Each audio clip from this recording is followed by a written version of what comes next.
Hello everyone, welcome back to my YouTube channel. मैं हूं साहिल अग्रवाल और हम आज सुपरपोजिशन थ्योरम पढ़ेंगे। इसमें मैं आपको सुपरपोजिशन थ्योरम बेसिक क्वेश्चन से मैं आपको एक्सप्लेन करूंगा इसमें, है ना। और सबसे पहले देखेंगे सुपरपोजिशन थ्योरम होती क्या है। इसका स्टेटमेंट तो आपको हर जगह मिल जाएगा। मैं आपको सिंपल एंड शॉर्ट में समझाता हूँ कि सुपरपोजिशन थ्योरम होती क्या है। बेसिकली इसमें क्या होता है, इसकी कंडीशन होनी चाहिए, मिनिमम 2 सोर्सेज होनी चाहिए इसके लिए। मिनिमम 2 सोर्सेज, ये तभी अप्लाई हो सकती है किसी भी नेटवर्क या सर्किट पे, है ना।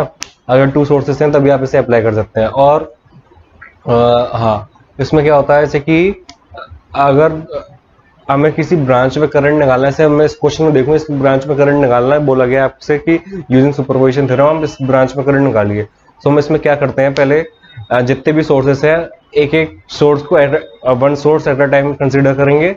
उसकी वजह से जो उस ब्रांच में करंट फ्लो हो रहा होगा वो निकालेंगे। ऐसे मानिए 3 सोर्सेस है, 3 सोर्सेस की वजह से जो करंट एक एक सोर्स को कंसिडर करके चलेंगे।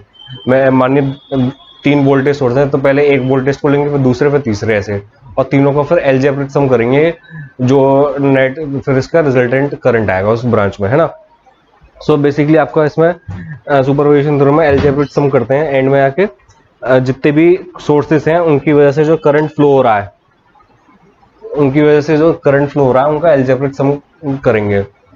अब जैसे क्वेश्चन देखते हैं, इसमें सबसे पहले इसमें बोला गया है, हाँ, इसमें ये क्वेश्चन गिवन है आपको, 250 एक 50 वोल्ट एक 20 वोल्ट सोर्स कनेक्ट है और आपसे बोला गया है इसमें फाइंड आई एल। सो अब आपको आई एल फाइंड करना है। अब मैं इसमें एक चीज बताता हूँ, जब भी ऐसे मैंने बोला एक एक source at a time, one source at a time लेंगे, तो इसमें क्या करते हैं, अगर वोल्टेज सोर्स है उसे हम करते हैं शॉर्ट सर्किट, और करंट सोर्स है उसे करते हैं ओपन सर्किट, है ना। जैसे यहाँ पे वोल्टेज है तो जब हम इसे कंसिडर करेंगे, इस वाले को कर देंगे शॉर्ट। हाँ, अब मैं इसमें पहले 50 वोल्ट सोर्स को कंसीडर कर रहा हूं। अब मैंने इसमें कर लिया 50 वोल्ट कंसीडर कर लिया, है ना। सो नेटवर्क क्या बनेगा इसमें, ये वाला मैं शॉर्ट कर दूंगा, शॉर्ट कर दिया मैंने। ये 10, ये 20, ये 30, और यहाँ पे 50 volt.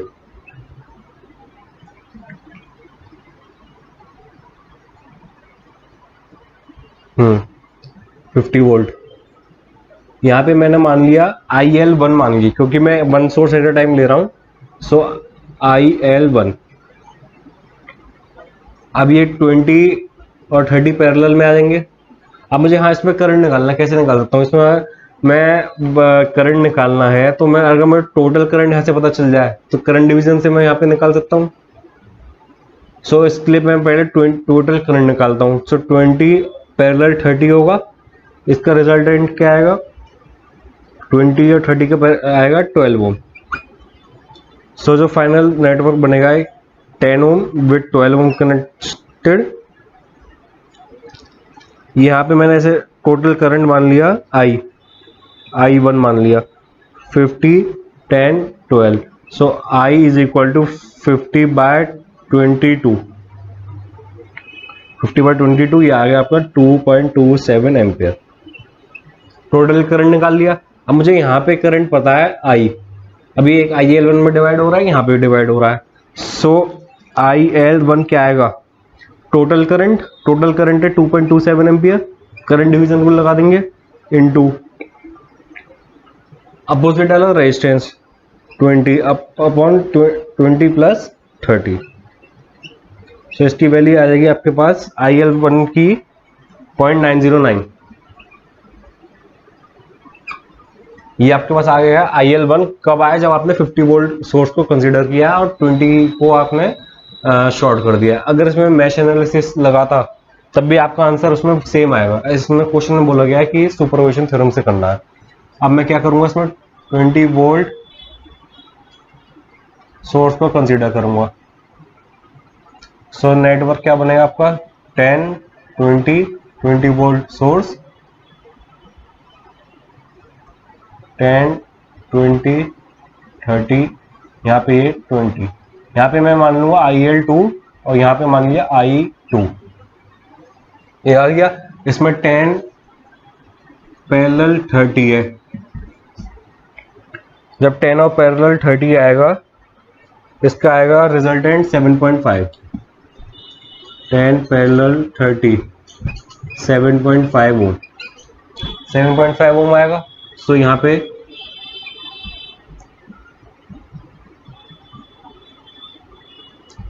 Seven point five ohm का रिजल्टेंट आ गया और 20 ओम यहाँ पे है। यहाँ पे मान लिया I2 माना, सो I2 आएगा आपके पास 20 by 27.5, 20 by 27.5 is equal to 0.72 ampere.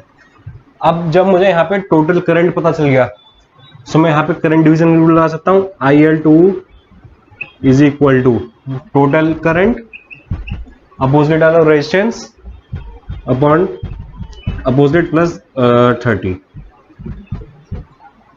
इसमें IL2 की वैल्यू आ जाएगी आपके पास 0.181। हाँ, अब इसमें डायरेक्शन देखेंगे, इसमें भी करंट डाउनवर्ड्स है, इसमें भी करंट डाउनवर्ड्स आ रहा है। सो नेट करंट आ जाएगा IL1 L2 is equal to 0.909 plus 0.181, ये आएगा इक्वल टू 1.09 एम्पियर। ये हो गया आपके पास आंसर। अगर आप इसमें मैश एनालिसिस लगाते तब भी आपका आंसर 1.09 एम्पियर आता है ना। सो इसमें क्या करते हैं, सबसे पहले सुपरपोजिशन थ्योरम में सबसे पहले हम इसमें एक सोर्स को कंसीडर करेंगे। अब मैं भी आपको जो इसमें करंट सोर्स का भी करवाऊंगा। इसमें दो वोल्टेज सोर्सेज गिवन थे, कंडीशन क्या होनी चाहिए, दो वोल्टेज मिनिमम 2 सोर्सेज होने चाहिए, मिनिमम 2, या तो ये कह लीजिए इंडिपेंडेंट सोर्स होने चाहिए, है ना। और वोल्टेज सोर्स को करते हैं शॉर्ट और करंट सोर्स को करते हैं ओपन सर्किट। सो आपका एक क्वेश्चन था, दोबारा देखते हैं। इसमें मैंने दो सोर्स गिवन थे, 50 वोल्ट कंसीडर किया, मेरा नया सर्किट ऐसा बना। अब मुझे यहाँ पे पता है, अगर यहाँ पे मैं करंट डिवीजन रूल लगा सकता हूँ कि मुझे यहाँ पे टोटल करंट पता है। सो मैंने 20 और 30 को लिए पैरेलल में, 12 ओम आ गया उसका रिजल्टेंट। सो 12 और 10 ये आ गए 50 वोल्ट, है ना। हाँ, ये आ गया टोटल करंट पता चल गया। मैंने इससे फिर क्या यहाँ पे टोटल करंट पता है तो IL1 की वैल्यू निकाल ली करंट डिवीजन रूल से। करंट डिवीजन रूल, यहाँ पे भी करंट डिवीजन रूल से, है ना। फिर 20 वोल्ट कंसीडर किया, सेम वही प्रोसेस है यहाँ पे। अब टोटल करंट पता होगा तो आप वो निकाल सकते हैं करंट डिवीजन रूल से IL2। 10 और 30 पैरेलल 7.5 आया, इससे आपका IL2 आ गया। अब दोनों की डायरेक्शन डाउनवर्ड्स है, सो एडिशन होगा। अगर किसी भी एक इसकी मानिए अपवर्ड्स होगी डायरेक्शन, सो इसमें ये इससे विद माइनस साइन लेते हैं, है ना। सो अगर किसी भी स्टेप में कोई डाउट हो आप कमेंट बॉक्स में कमेंट करके पूछिए या मेल भी कर सकते हैं मुझे। इसके अभी हम आगे और नए क्वेश्चन और देखेंगे। Thank you so much.